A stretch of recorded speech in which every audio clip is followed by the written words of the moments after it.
Yes, welcome in. Badgers fall up in Minnesota, 17-7. Got a lot of snow up there. Was not exactly the same feeling coming out of that game as the last time it snowed when the Badgers played up in Minneapolis back in 2019. A lot less offense from Wisconsin, but they fall. They go 4-8. There will be no 5-7 bowl game. There will be an offseason where there's plenty to talk about, Jesse. Very much so. I was walking into the stadium and it was just an absolute mess all day, but I couldn't help but be reminded of the 2019 game, the picture of Jack Cohn dropping that touchdown pass into Quintez Cephas through the snow, but we knew that Wisconsin's offense just did not have that ability as consistently, save for one Hunter Simmons pass, which I know we'll get into all the game. But yeah, it's going to be another offseason of change. And frankly, I feel like we say this every offseason, the most important offseason of Luke Fickell's tenure, because this is your last chance to try and get it right. Yeah, there's a lot to talk about, and we are probably not going to get to everything today when we're talking about what the offseason is going to look like, right? We're going to get to the game. Months. I mean, it's a long offseason, unfortunately for the Badgers, the second straight one where the season's over before December. Yeah, yes, it will be it's a long one for sure. Won't be as long as last year, I don't think, unless it's going to be like by a few days, maybe a few days less. But yeah, we do have plenty to get to. What went right, what went wrong, and we'll get to your listener questions as well. It was also a very rough day for people that were hoping that I was going to be dressing like PJ Fleck at some point, as Jesse has blown a 28-3 lead and is no longer ahead in our season picks. But we'll get to that. We'll get to that later week. I have decided, executive decision, that we'll go another week. But right now, after what happened yesterday, I went 5-2. You went 3-4, and it has left you a game down in our. I feel like I've let all the people down, so I'd like to apologize and hope that I can get my act together for conference championship week. Zach sent me a picture of himself wearing PJ Fleck attire, and I said, "Is that AI?" And he said, "Yeah," but I said, "Man, it looks damn good." So I'll do my best next week. I may throw the picture up here at some point because it's I'm not gonna lie, I like white, so I think it looks okay, but it's AI, so it's not really me. It's tough. That was a tough way to lose it, but we have championship week. I'll give you championship week, just like I was going to take championship week if I had not jumped back in front. So we'll do that. We'll do that later this week. But yeah, let's get into this game, Wisconsin, Minnesota, and what went right for the Badgers on Saturday. Well, once again, I think defensively is where you've got to start. There were a handful of nice offensive plays, but this defense just second half of the season, I thought played really strong. And that's not to say they were perfect. They had a misfit on a touchdown run that really hurt them, but they gave Wisconsin a chance. And frankly, that's all you can ask for, given how challenged the offense was. This was the worst offense in the Power Four. This defense knew for the vast majority of the season that it was riding on their shoulders. And so I thought they did a relatively good job. I liked Minnesota's game plan, which was we're still going to pass the ball a lot, but we're going to dink and dunk and try and find some holes. So maybe it's a 3-yard pass over the middle, but see if there's an opening. And for the most part, I felt like Wisconsin kept these plays in front of them. Ben Barton blocked a field goal again. Off the foot, I thought that's just an awful kick. It's a knuckleball, but then on the replay, you could see that Barton got his left paw up there, and I just think that they did a really nice job. And I know I've said this before, but for all the hand-wringing about Mike Tressel's inability to meld the styles and get this defense where he wanted it, he did a nice job, and the players that they recruited did a nice job. Because in the end, I know there are teams that are going to play conference championship games and all that, but Wisconsin finished with a top 30 defense in total defense, a top 20 defense in run defense.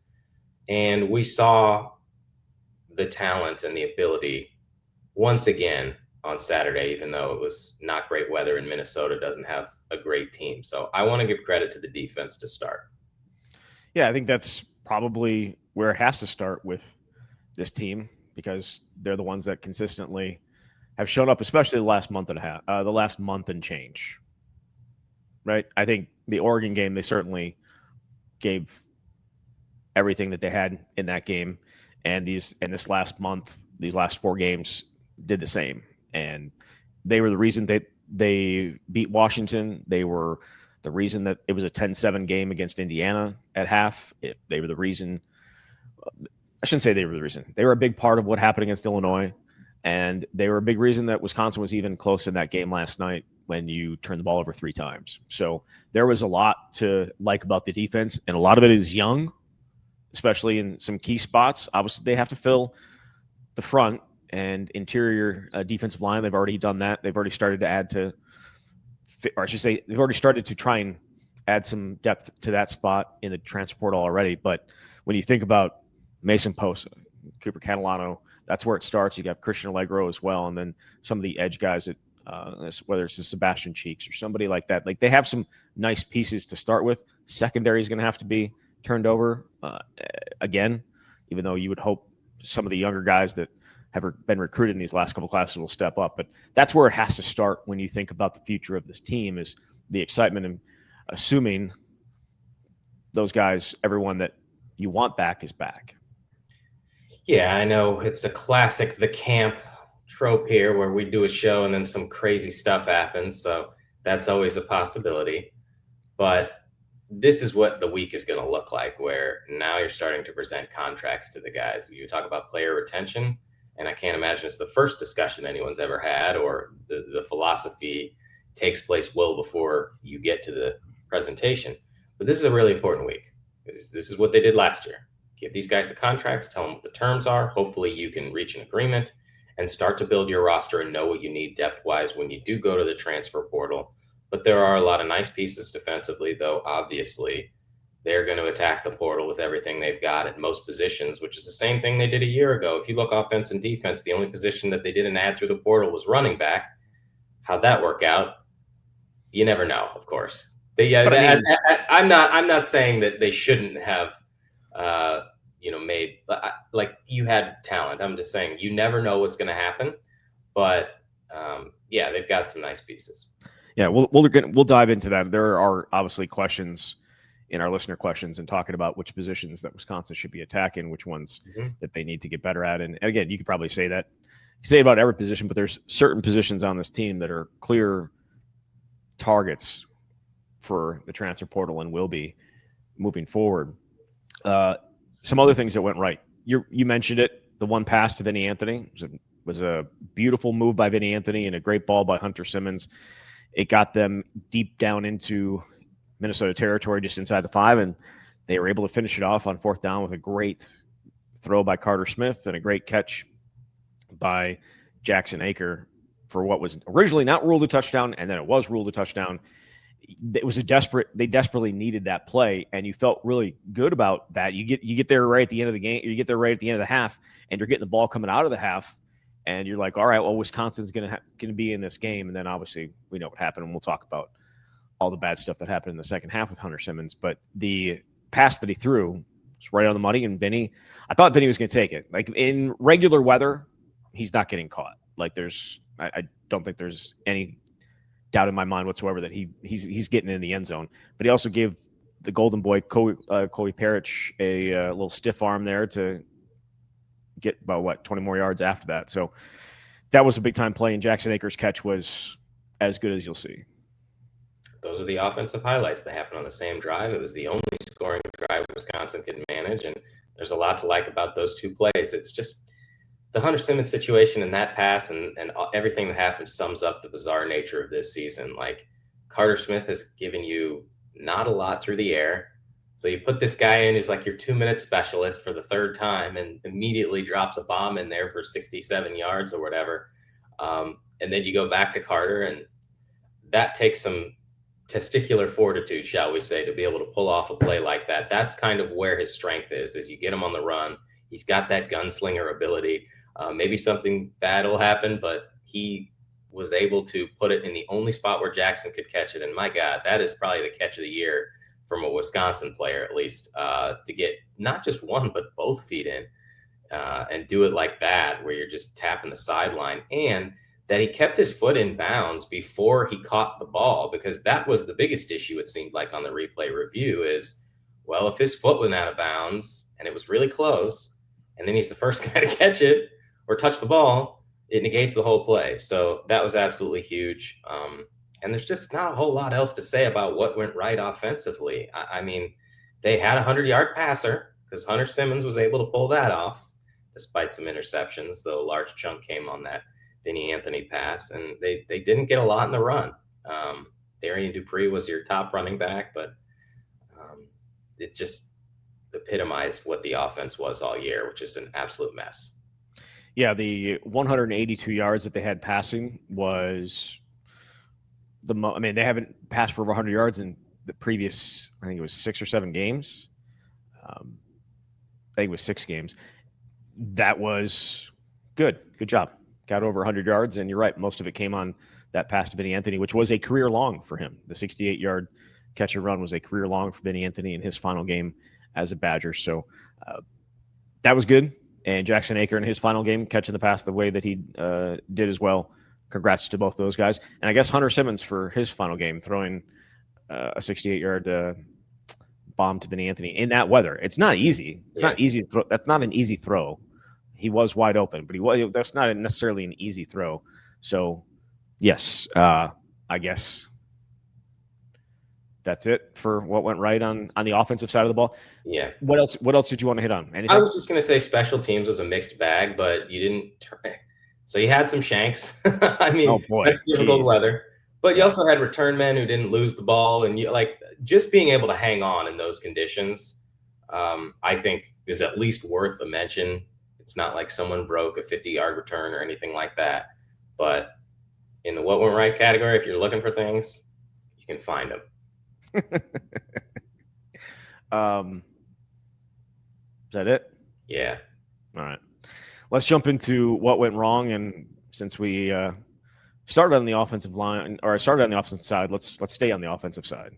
Or I should say, as we're talking about the offense, let's stay on the offense and talk about what went wrong, which was quite a bit. And I think it starts with the quarterback fiasco that has played out a number of times this year. And while I completely understand where Luke Fickell is coming from in making the change that he wanted to, Carter Smith is the one that gave you the jolt of, a little bit of life at some point during the stretch in November where when you put him in, and it wasn't perfect all the time. Easy, right? We know it wasn't perfect, but to go away from him and to go with the guy who turned the ball over pretty often during his time as a starter, and it wasn't like they were throwing the ball all over the place when he was starting, to then put him in that game where it needed to be and again, Carter Smith wasn't doing a lot of stuff, but I just feel like the change, I don't know if it was something that was necessary. I feel conflicted on this, though I will say after the second interception, when Hunter kept going out there, I was wondering if he had some inside info on some coaches or something like that they just kept putting him out there.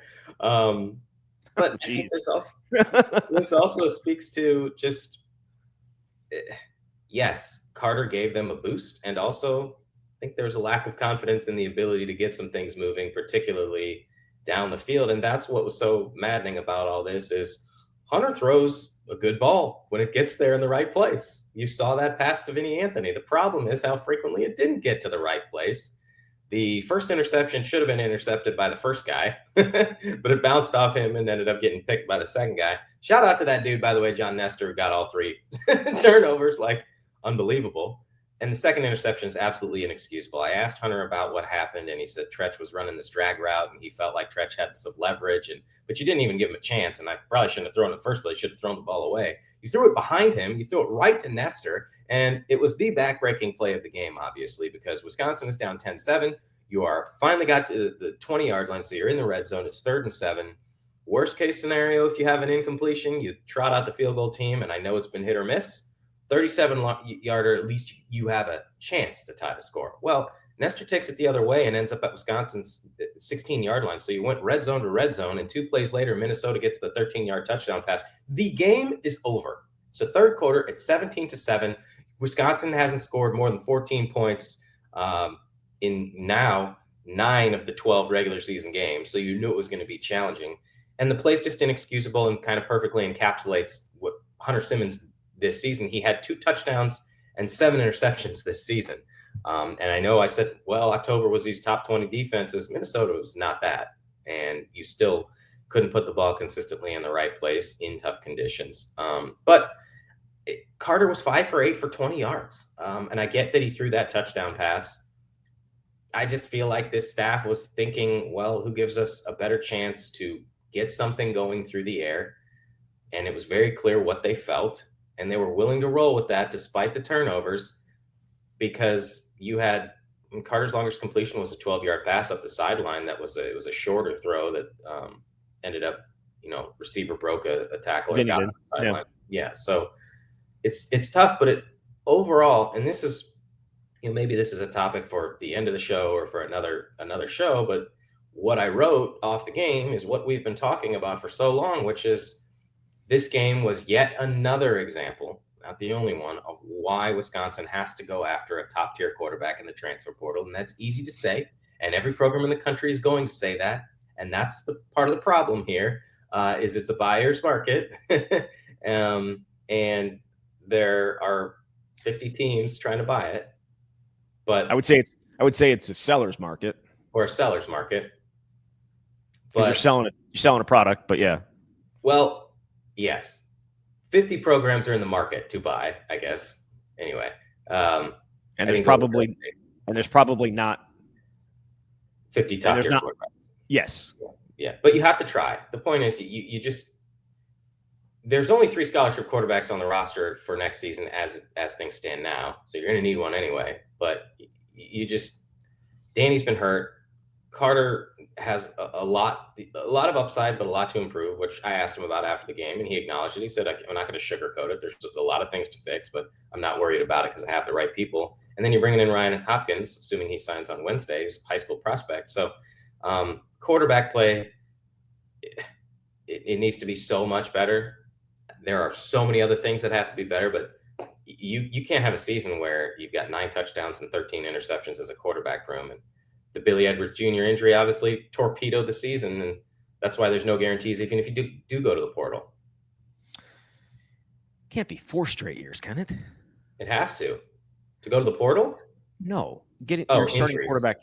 Yeah, it can't happen 4 straight years. But then we were also sitting here last year. It can't happen 3 straight years.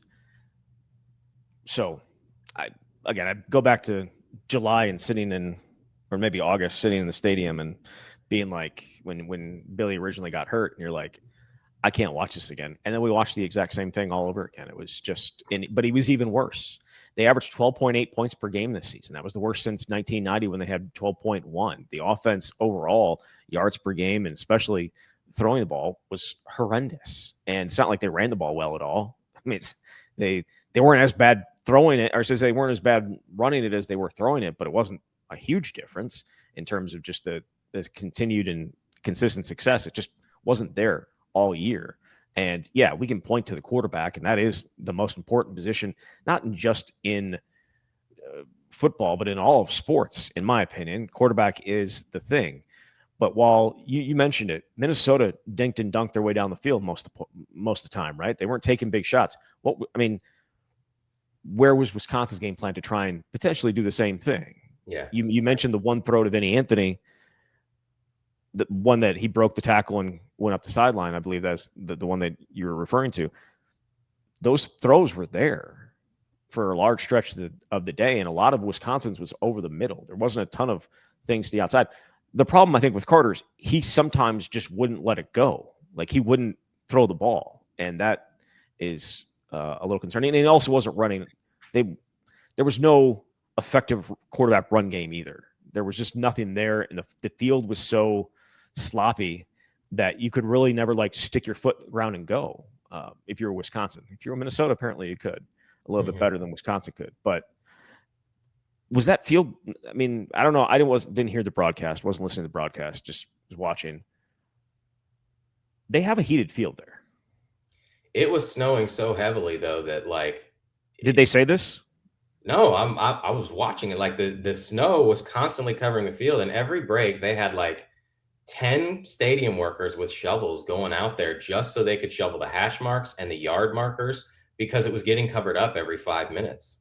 So even with that, it was just snowing so rapidly, and it's not like it was a you know 20 inches of snow or something like that, but just the way it was coming down with the wind and the weather and everything, it was constantly coating the field. So that was problematic. And Carter did talk about that after the game. And the ability to run, it was much more challenging when you're trying to, get some leverage and move the way you need to. So that was problematic. He had a first down on a run, I think on the first series, really early on, but they just could not muster very much. And I also think it's easy to say, well, dink and dunk, but you need to have confidence in your quarterback that he's going to deliver the ball in the right spots. And yeah, Minnesota's quarterback threw for like 90 yards, but completed 18 to 24 passes. So they felt confident that they could do that. Even, I think of a play where he threw it back to the left sideline on a screen and kind of tossed it right over a defender, and it had the potential to be an absolute catastrophe, but he knew where he wanted to put it, and no harm, no foul. And so, but you just need a quarterback that can do even small things like that. And so they were just challenged all season, and there's a lot on the line here. Is okay. Chris McIntosh says you're going to invest in both retention and then rebuilding this roster or getting personnel. How much is it going to be? How much do you need for a quarterback? And just because you have the money doesn't mean that quarterback's going to come here, because there's other programs that have the money too. You're going to have to convince somebody why it's worth his time to go through this when you had an offense that, as you said, was as bad as it's been at Wisconsin since 1991 in terms of total offense and passing offense, and they rank 135th nationally, and or the worst offense in the Power Four. Like, you got a lot of areas to fix. And it's interesting we're talking about quarterback as like the number one thing, because for so long Wisconsin had so many other things that were good that you didn't need a top tier quarterback, though it would have been nice certainly, and you could win games. It just feels like now in the era that we're in, and the challenges that they have, the quarterback is the one that you can bring in that can instantly change your fortunes potentially. Yeah, Wisconsin is lucky that the historically bad UMass team. Yes. Because without them, they would have been the lowest scoring team in the country. And in almost any other year, or at least the last few years, they would have been at 12.8 points per game, would have been the lowest. But UMass was historically bad. They did not win a game. They were 0-12, and they averaged 11 something a game. So, yeah, it was – can't say last. Say almost last. Would have been last almost any other year, the scoring offense. And it's got to get fixed. So there has to be a fix. Are you confident if they have the right quarterback and he stays healthy that this can be a consistent and successful offensive unit led by this coaching staff? Well, I'm not because it's funny because we're spending all this time talking about you need to get a quarterback like this, but there are so many other issues. What does the running back room look like, first of all? Are all these dudes going to stay? You have to be able to develop talent over time, even though we're in a portal era where you need immediate results. How does this staff develop those? And I also think the offensive line, what is that group even going to look like? The whole offense is predicated on powerful O-line play that can dominate in the trenches, as Wisconsin did for so many years. And you didn't get that. We've talked about it all season, about the challenges they faced. You bailed on your left tackle because he wasn't good enough after one game and should have had the foresight going in to know you might have to make some wholesale changes. So you got 4 guys playing different positions by week 2. You have multiple injuries. The Kevin Haywood injury in the spring set them back significantly. Jake Renfro's injury, Kerry Kadonko, numerous players, to the point that you had 3 redshirt freshmen starting in the game on the O-line for the first time in a decade. You ended up with your 4th-string center there at the end, and I give him a lot of credit, Davis Heinsohn, for having the fortitude after getting benched at left tackle to start at center. But what is the O-line room going to look like? As of now, if you look at the roster, and dudes are going to leave. Let's just acknowledge that. I don't want to pretend, well, look how many there's going to be. This is what it is, because people are leaving. But there's 13 guys as of now, and that includes the 4-star commit they got in the 2026 class, and that includes Joe Brunner. And Brunner said after the game that he's going to look into the NFL draft and see where things stand, as he should. I mean, he has every right to pursue it and see where it is. But he said, if I have to come back, I will. And I asked him because I wanted to clarify, like, so are you saying that if you do play college football next season, it will be at Wisconsin? And well, I didn't say unequivocally yes. He did talk about, and I put this out, like his love for Wisconsin as a homegrown guy, and he'd do anything for the program. And I suppose we'll see what that ultimately means, because he did walk on senior day. Maybe he just thinks he's ready for the NFL. That would be a big piece if you could get him back. So you need to go to the portal and get players who can be instant impact players on the line, and they haven't been able to do that the last couple of years on the O-line.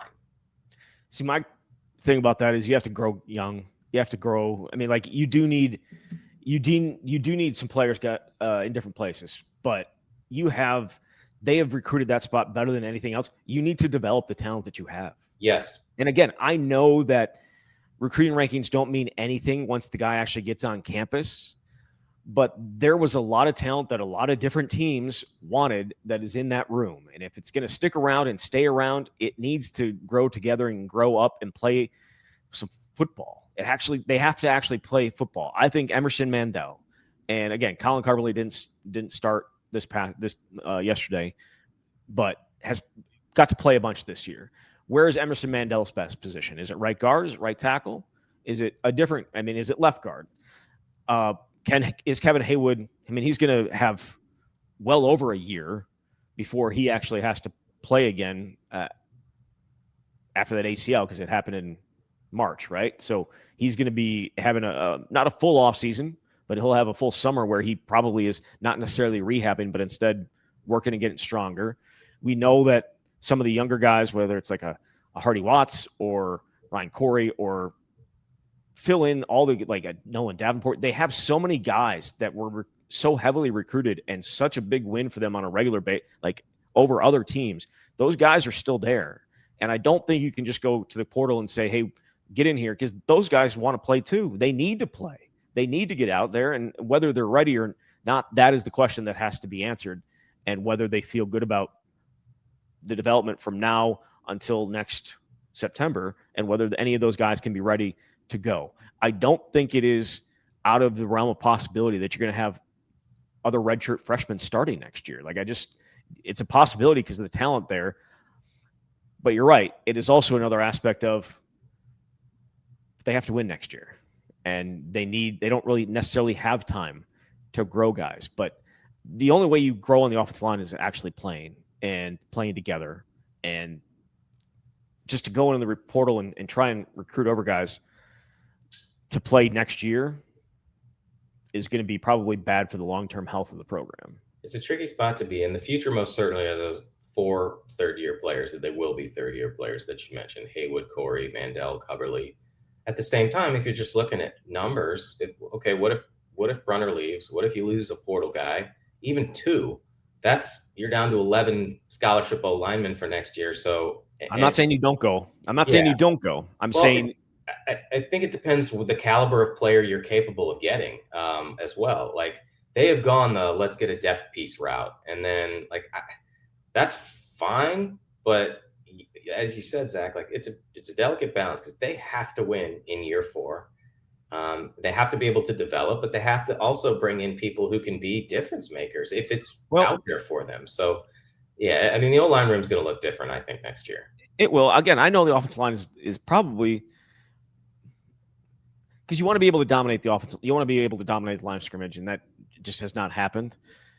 So it's obviously important. Quarterback is still, in my opinion, higher than the offensive line, because it's quarterback. But look at the offensive line was supposed to be this year. All homegrown except for one guy, and that one guy was Jake Renfro, who was in his 3rd year. Everyone else was going to be homegrown, whether whoever was going to be at right guard, whether it was going to be Mandel or Kadonko. Everything else was going to be homegrown, with Haywood and Brunner and Riley Mahlman. It was all going to be homegrown. That's what you came here. Meaning they came here and they started their career here. Yes, that's what I mean by homegrown. I'm not saying Wisconsin grown. even though that would be ideal as well. But we know that that is not in the cards at this point. But homegrown, yes, guys that started their career here, grew here, and you're getting the fruits of your labor. And that group did not get to play together at all. So we talk about depth pieces. There was not a starting spot available for a transfer to come in and play until after Kevin Haywood got hurt.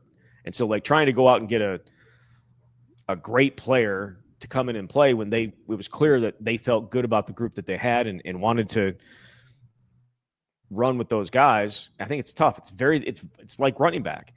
We mentioned that they didn't get a running back in last year's class, and they didn't get a running back in the transfer portal. Yeah, because there were 4 scholarship guys in that room that and 3 of them recruits, young recruits, 2 of them 4-star players, and we ended up seeing that the third guy was probably just as good, if not better than the other 2. That's why it's hard. It's hard to get guys to come in and transfer, because transfer for the most part is, I want to play. I want playing time, and that's really tough to get at this point. When you have a room, especially, again, offensive line wise, running back wise, there's only one ball to go around. Yeah, I think I have a story running Monday on the biggest questions that Luke Fickell and Wisconsin football need to address, and one of them is just what does the offense look like in year 2 under Jeff Grimes? Because I don't believe that Luke is going to change coordinators. Mike Tressel, as we said, had a really good year, and Grimes, as we've discussed, hamstrung by so many different personnel issues, showed some creativity, and you're not going to change and do somebody else for a 3rd straight season and restart on offense. So what will this look like in terms of personnel? What can Grimes do with the unit? Because if the defense can maintain the standard that they achieved, and a top 30, a top 40 defense can keep you in games as long as you've got a competent offense. And they didn't have anywhere close to a competent offense. So you need people to stay healthy, undeniably, but you also need the talent that can get the job done and go out and execute. And they just have so many areas to address this offseason. They do. Do we have anything else of what went wrong? We kind of got sidetracked, but anything else went wrong in the game we wanted to hit on? The big play. The touchdown run that Minnesota had. And Mason Poster talked about this after the game. Mason's been unbelievable, but he said that it was misfit and that was his gap, and it was just a mistake. And those things are going to happen. And obviously, when you have an offense that can only score 7 points, when you give up a touchdown, it feels like the death of of the team there for that game. And it's funny. I was talking to Mason Reiger after the game. That was his last college game, and I asked him what it was like to go through this season, given how challenged the offense was, and you're on the defense. And he said it. No denying the offense struggled all season, and it makes the defense play tight, and it makes it feel like every touchdown you give up, he called it, is the end all be all.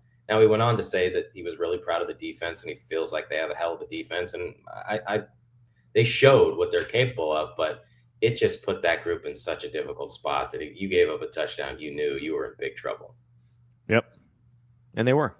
Yeah. On a regular, yeah. I mean, it's one of those very difficult things that other Wisconsin defenses have had to deal with. Yeah. But nothing on this level, right? No. Like we talk about some of the offenses that Wisconsin has had and didn't necessarily match the level of the defense. Like we go back to like the 2015 offense. They couldn't run the ball at all. Like Joel Stave had to pass the ball over the place, but they had a great defense, and that's why they were able to stay in so many games. But you think about that offense, they averaged 26 points a game.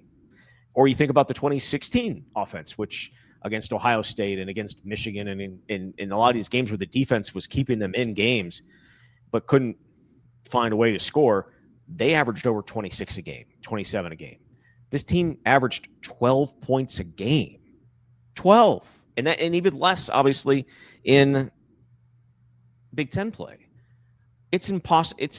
You can't win consistently in this level when you're scoring like that. The defense could have been the greatest defense of all time, could have been the best Wisconsin defense of all time, and it would not have mattered because that team, that offense, didn't give them a chance. So we hammered the offense for good reason. The defense had their slip-ups. They had their issues earlier in the year when you're getting blown out, and all that good stuff. But the way that they played in the last 5 games, every single one of those games, if the offense had been capable whatsoever, they could have won any 5 of those.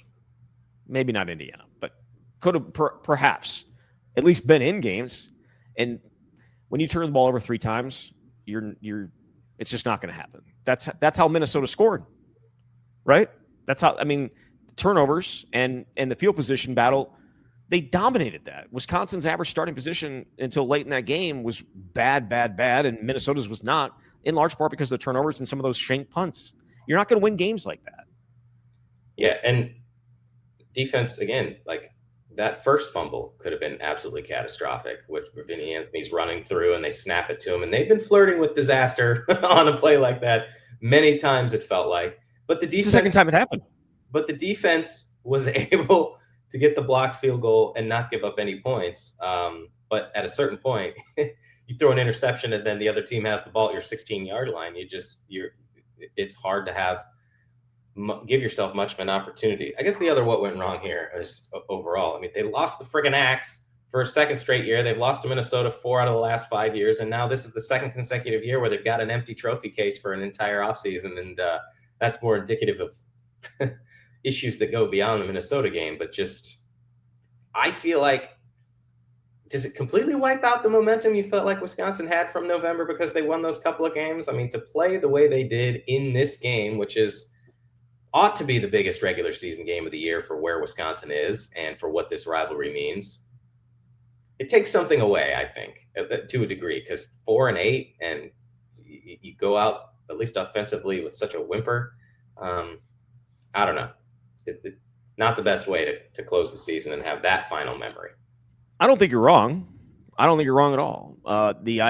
If last week had been the end of the season, you're feeling much better about going into the offseason. I mean, there's no doubt about that. And I think certainly when you talk about fans and how they feel about next year, if you're 5-7 after beating Illinois 27 to, what they did, yeah, probably feeling much better about it. And maybe it impacts you when you're sitting down and writing a check, or maybe it impacts you when you're sitting down and deciding whether to re-up your football tickets for next year. I think that's certainly logical, having to see that guy with that axe, running, and just doing all that stuff that team does. Like I get that. Like I understand that certainly is probably going to sit with people more so than the Illinois game now, which is unfortunate because they had built some momentum if in those last, two of the 3 games and really gave Indiana a game in the first half down there. So yeah, I mean, it's tough. It's tough. At the same time, you also have to look at the weather and all that. And like, there's so much at play in it. I'm not giving them a break whatsoever with the weather because Minnesota played in the same weather. But yeah, I think you're right. I think it probably does take away a little bit of the momentum for sure. For sure. All right. Let's jump into some listener questions here quickly. I was there. Can I say, totally off topic, the lighting in this hotel room absolutely sucks. I feel like I look like an Oompa Loompa. I might try out if there's another Wizard of Oz. Just saying. Looks like I've been in a suntan booth for 4 years. Yeah. So I know that you know this, obviously, because you're a parent of a young kid, but the Oompa Loompas were not in the Wizard of Oz. Oh, no. They were Charlie and the Chocolate Factory. Wonka. Yeah. But either way, what are you gonna do? The lighting. I was an English literature major, but I think that the literature they were teaching was like Beowulf and not Wizard of Oz / Willy Wonka. My bad. Thank you for correcting me. This is why we're here for each other. We have to point out each other's mistakes.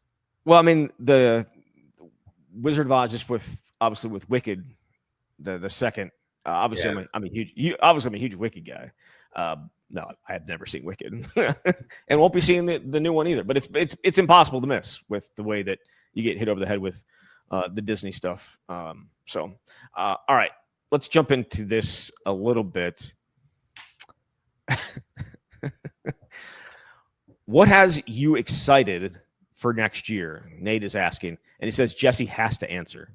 The non-conference, the non-conference, Oh, the non the non-conference schedule, young players developing, or something else. I always answer, how dare you say that? I'm not excited about anything. I'll just see Uh, how it comes and plays, and see how it plays out. the snarky me wants to say I'm excited about not having to watch a game for the next 8 to 9 months. But it's going to No, be a different. it's It's funny. going to be a different team next season. Yeah. Before you jump into that, I someone that I'm close to reached out and said, "Thank the good Lord, I don't have to see that team play again." Yeah, I mean, look, it was a tough season to have to watch and cover. What am I excited about? I think there's reason to be excited about some of that young talent, given what they did. The problem is you have to surround it with enough people that the team can win some of these games. It's really tough the day after you close the season 4-8 and you have one of the worst offenses you've seen, to know where the excitement ought to come from, because I don't know what the roster is going to look like. I will say, at least on paper, the schedule should be slightly more manageable, but I also have some trepidation about it when you really go through it. Even though I don't know who's going to be on those other teams too, you got to play Notre Dame, which is a playoff team this year, is 10-2 at Lambeau, and that will be an exciting game, but a tough one for Wisconsin to win potentially. Pitt is 8-4 this year. That's a good team you have to play at home, and then some of your conference games aren't gimmies. You got to play USC, which is a 9-win team this year. You got to go to Iowa, which is beating you 4 in a row. You got to play Penn State, which was bad by its standards, but at least finished 6-6. And while is decimated in its recruiting class because James Franklin has taken everybody to Virginia Tech, they're going to spend a crap ton of money and probably end up with a top portal class and all that. So, like, the rest feels manageable, but they just have so much to prove. It's kind of hard to feel like this is the area I'm most excited about. So, how's that for your answer? I like it. That's good. It's good work. What are you most excited for, Zach? I'm excited to see 40 new players and trying to learn 40 new players' names again. That's what it is.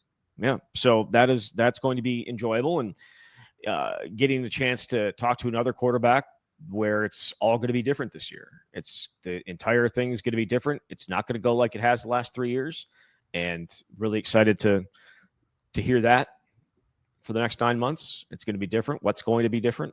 And yeah, I feel like that. And again, that's maybe the sarcastic but it is. I'm tired. I'm tired of doing this every offseason. And it's not about the quarterback.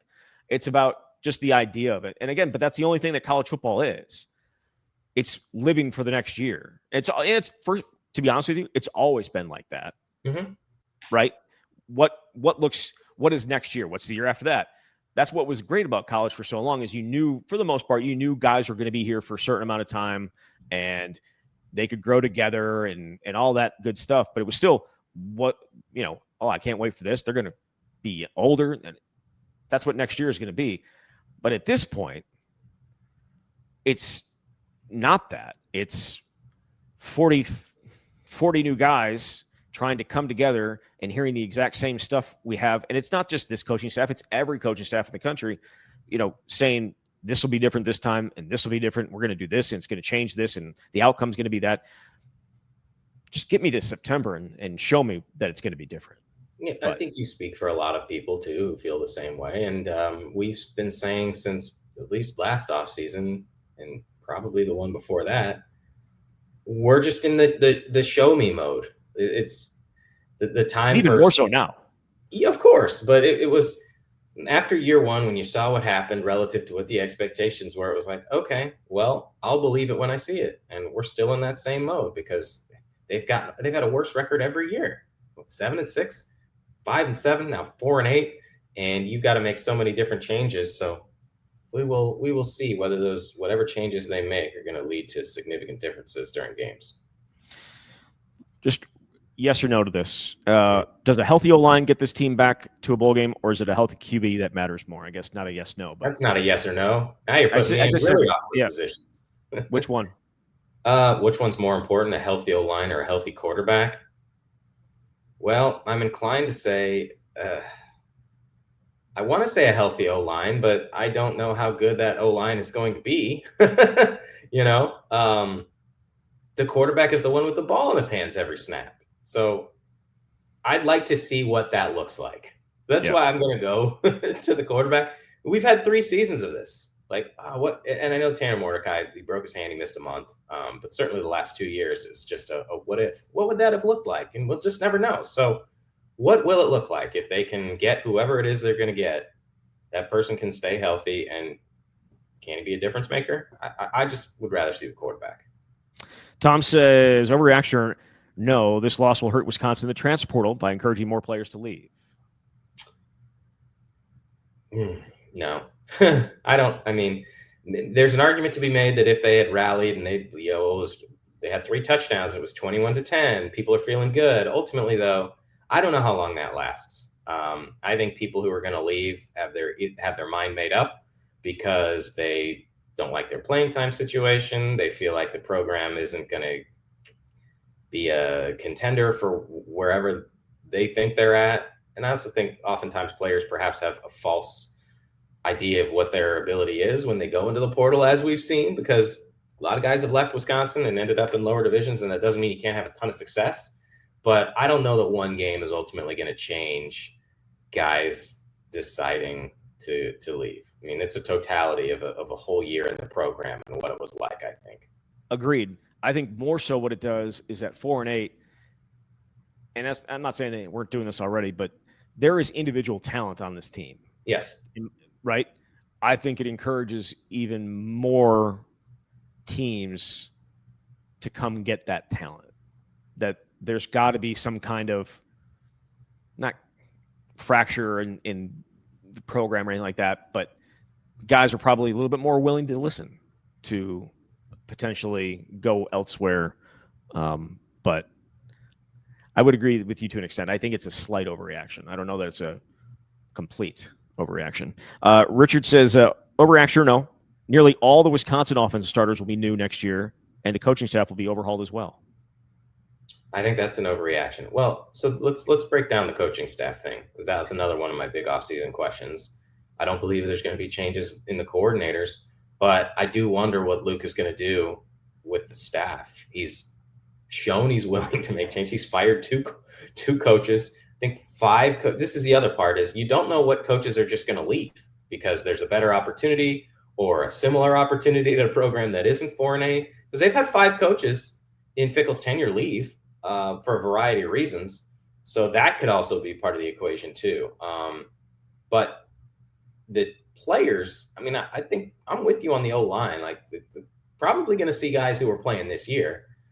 The running back one, I'm really interested in. Like, are all those guys going to stay? They all have eligibility left. It feels hard for me to believe they're all going to stick around. Is Amari Latimer going to sign? They've shown a willingness to play dudes early, so he could be in the mix next year. Tight end, I mean, I don't know. You still have Grant Stack. You have Tucker Ashcraft, assuming these guys stick around. Jackson McGowan. I mean, are some of those guys seniors? Am I missing one? No, I think Lance Mason obviously is a senior. Yeah, that was it for him. Well, so I think you're going to see. We don't know that. We don't know that for sure. He is that's currently suing the NCAA. So that's true. And if he wins that, he would be back. But yeah, it's hard to predict. But you can see who's on the roster and who could be back at all these different positions. You know, Chris Brooks Jr., Eugene Hilton Jr. If Tretch Kekahuna comes back.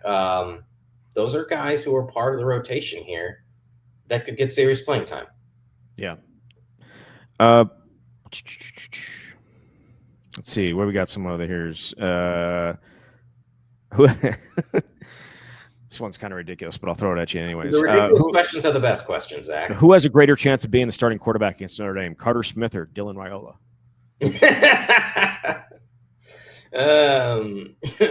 Because it sounded like he is not going to be at Nebraska again. So, well, it's another Big Ten program just waiting in the wings. I'm going to say Carter Smith between those two. Between those two, yeah. Let's see. Did you have any issue with them? The lack of perhaps urgency there on that final drive before, like when they were down 2 scores and they just kept on huddling, and it wasn't until I think they got across midfield that they started to speed it up a little bit.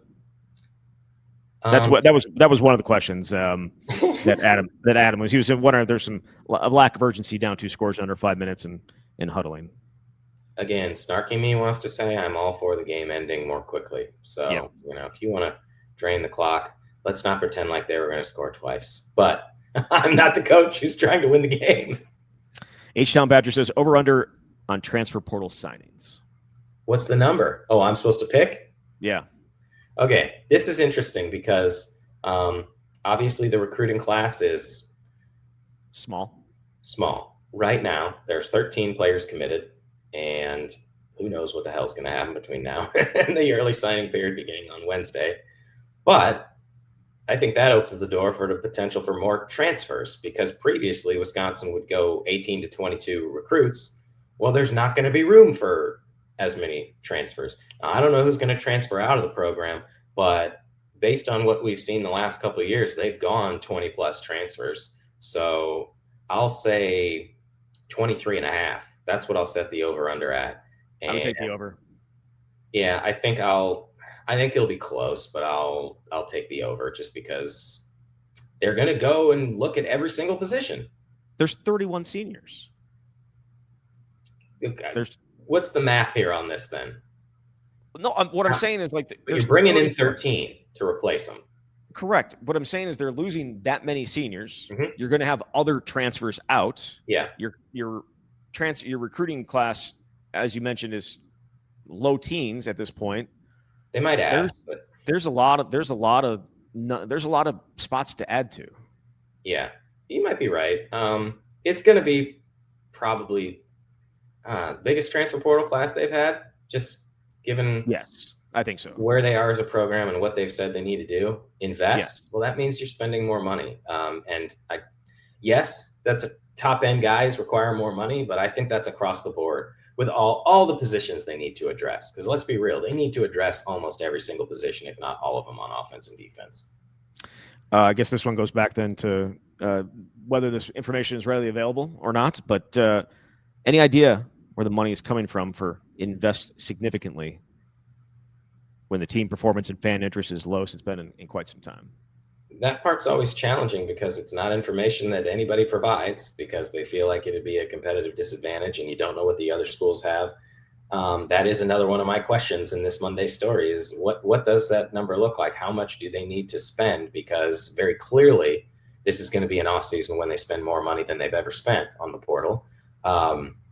Obviously, when I did that interview with Chris McIntosh, the thing that he said was sponsor partners. And at the time I was like, okay. But you can see, well, they re-upped with Under Armour. And as we talked about earlier in the week, part of that arrangement is when you get your annual amount of cash, you can utilize that for NIL above the cap. This is not obviously the rev share aspect, which they've maxed out.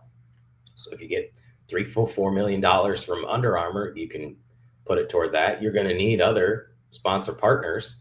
So I don't know what the number is, but can confidently say that it's going to be higher than it's been in the portal era, and Wisconsin is going to spend it.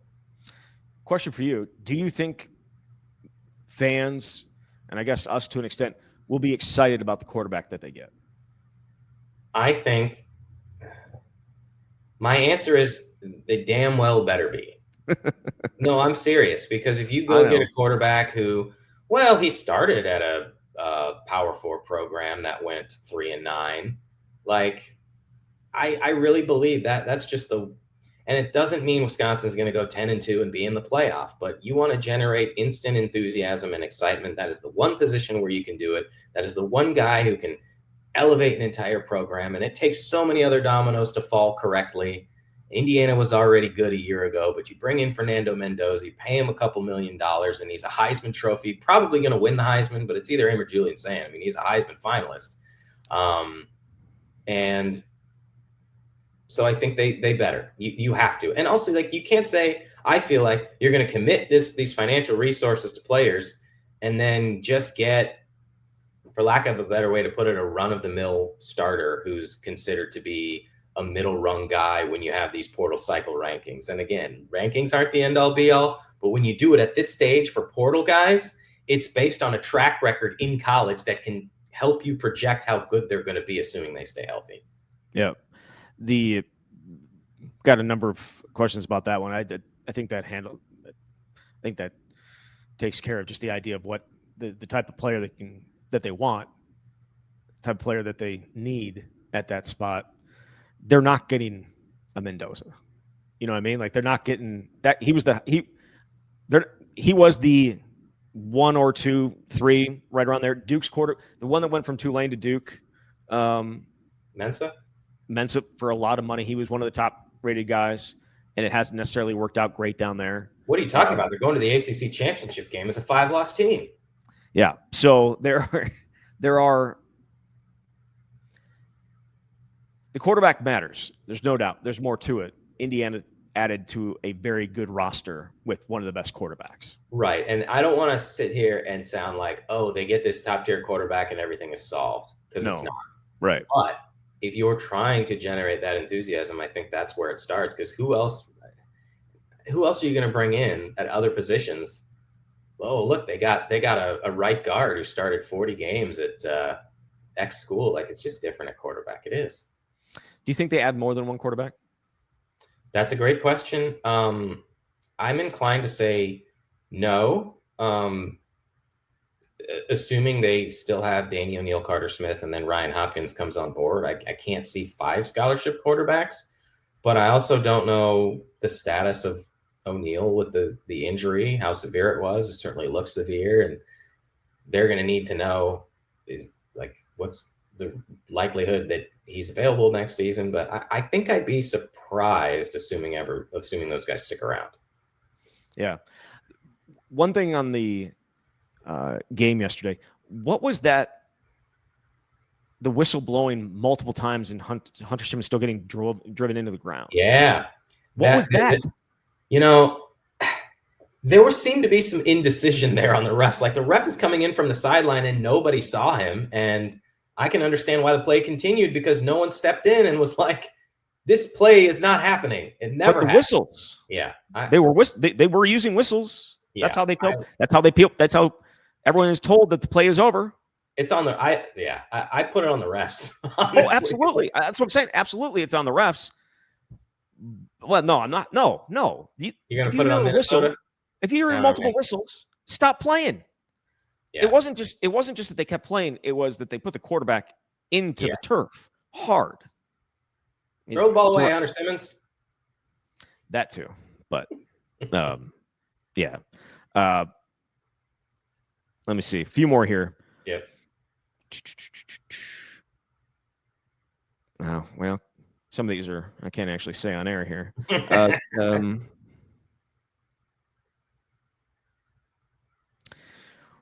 A lot of things. Overreaction, no. Luke Fickell, and well, all right. Overreaction, no. Luke Fickell and Chris McIntosh have the program going in the right direction based on November. That from Travis. That is a great question, because it's difficult to answer. They went 2-2 in November. They beat 2 ranked teams. They hadn't beaten a ranked team in 4 years.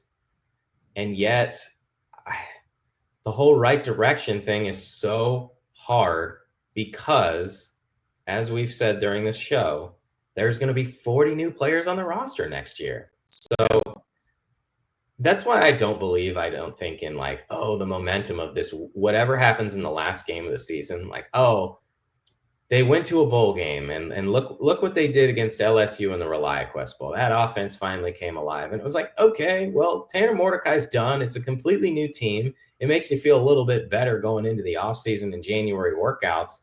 But right direction, I think the positives, and this is something that was brought up in the interviews after the game, what can you take away from the season? What are the positives, especially for guys who are coming back? It's kind of silly, they didn't quit. There's that. That's an improvement over last year. Yes, that's an improvement. They did show defensively that they made significant strides, but it's, can you carry the things you did well forward while also adding a bunch of guys who weren't a part of it this year? So That's why it's so hard. Is it going in the right direction? The team went 4-8, man. And I get they played a hellacious schedule with more ranked teams than Wisconsin has ever played. But the offense was the worst offense we've seen in 34 years at Wisconsin. And so is it going in the right direction? It's hard for me to say that right now. But I'd like to know what the roster looks like when we reconvene in January, February, and March to have a better idea or a feel for, is it going in the right direction? But even then, you don't truly know.